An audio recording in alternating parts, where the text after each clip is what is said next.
নমস্কার।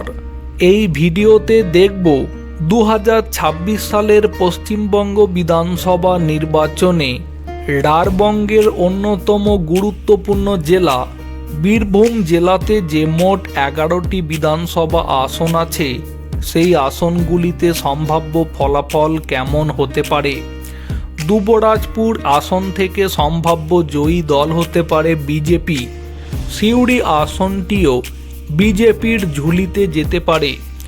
বোলপুর থেকেও জয়ী দল হতে পারে বিজেপি। নানুর আসনটিও বিজেপির খাতায় যেতে পারে। লাভপুর আসন থেকে জয়ী দল হতে পারে তৃণমূল। সাঁইথিয়া আসন থেকে জিততে পারে বিজেপি। ময়ূরেশ্বর আসনটি থেকেও জিততে পারে বিজেপি। রামপুরহাট আসন থেকে জিততে পারে ভারতীয় জনতা পার্টি। হাসন আসন থেকে জয়ী দল হতে পারে তৃণমূল। নলহাটি আসন থেকেও জয়ী দল হতে পারে তৃণমূল।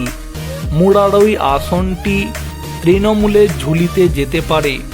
অতএব বীরভূম জেলাতে যেমনটা দেখা যাচ্ছে তৃণমূল 4টি আসনে জয়ী হতে পারে, অন্যদিকে বিজেপি এই জেলা থেকে 7টি আসন পেতে পারে।